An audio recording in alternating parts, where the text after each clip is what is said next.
Hi everyone, welcome to lesson 5 of the summer 2 term for year 9. Today's lesson is going to be based on gamelan music.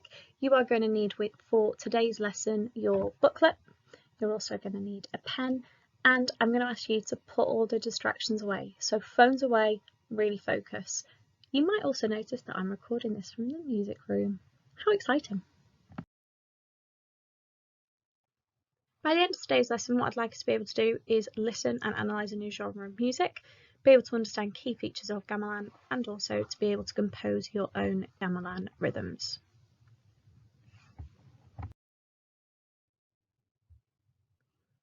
So looking towards our listening diary for today, you will notice that the 7-tone gamelan is your advised listening for today's listening diary. I'd like you to please comment on the tempo, the melody, the dynamics, and instrumentation and pitch. This whole piece is about 12 minutes long. I do not advise you to listen to all 12 minutes. I'd advise you to listen to about 3 of those.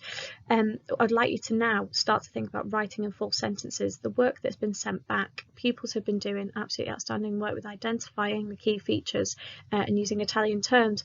But I want you to go a bit further now. Do those elements change throughout the piece, or do they just stay the same? Please make sure you pause the video now. Make your own judgment on the piece. Have a go at activity 5.1. Activity 5.2, you'll notice that there's 4 pictures in your booklet and on the screen now. I'd like you to try and link all 4 of those pictures and what you think our learning for today is going to be about.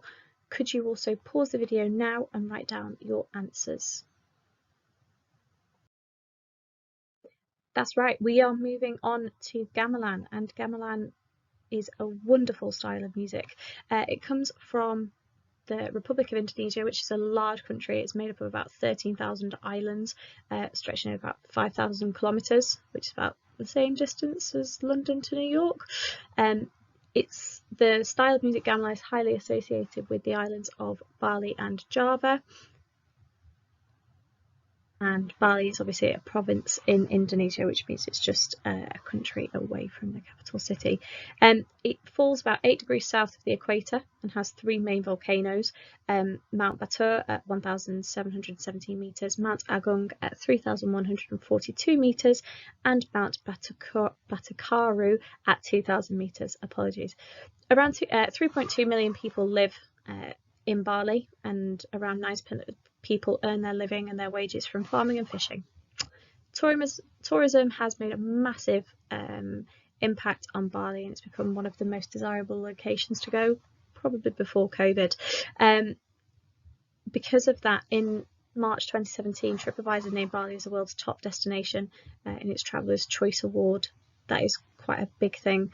It's homeland for the religious group of Hinduism. About 95% of the Balinese people follow Hinduism as their religion. Gamelan actually describes a type of orchestra. It doesn't describe just one instrument or one style of music. It's made up of mainly tuned percussion instruments, and I'll come on to that in a second. The style of gamelan often accompanies performances of shadow puppetry, and these are often done at celebrations or festivals. If you don't know what shadow puppetry is, pause the video now and just have a quick look. It's absolutely bizarre but wonderful.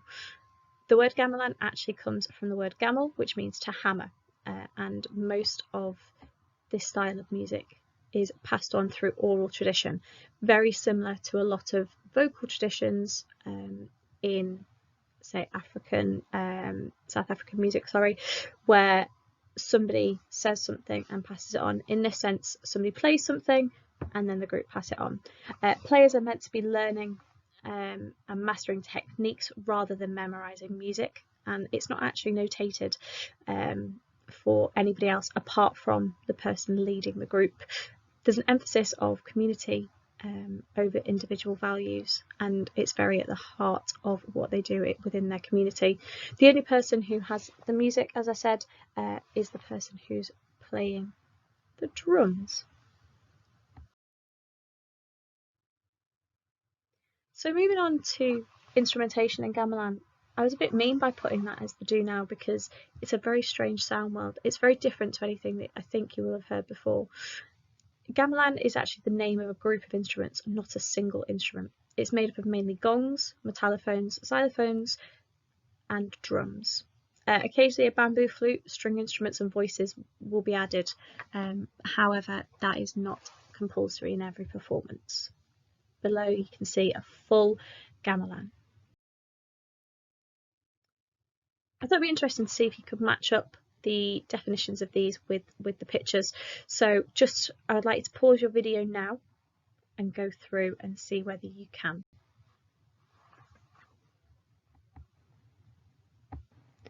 Okay, let's put some answers in. Okay, so a saron, type of metallophone which plays the core melody, is this one here. It's picture 3.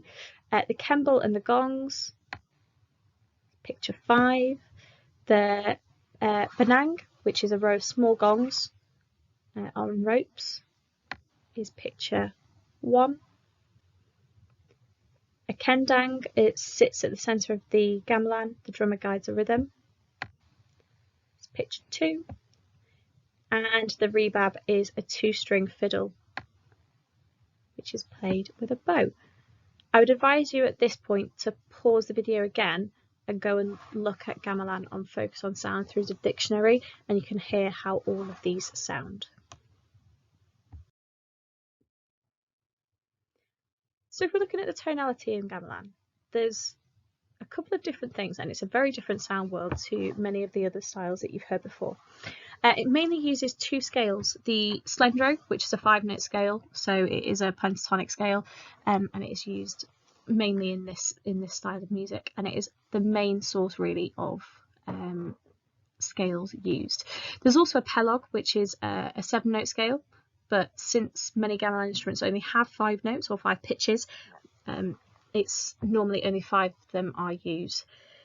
You will notice that there's a slight difference in how the Chinese pentatonic sounds. So here's the slendro. Remember, this is the gamelan 5-note pentatonic scale.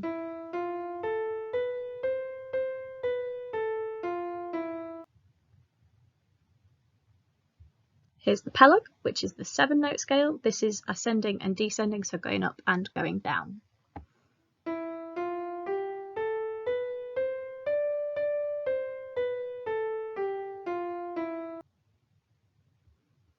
And finally, just so that you can hear the difference, here's the pentatonic scale often used in Chinese music, which does also sometimes appear.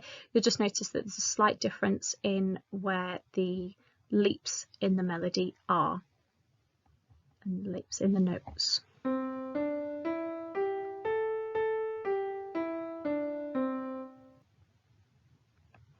So most music is based around those tonalities.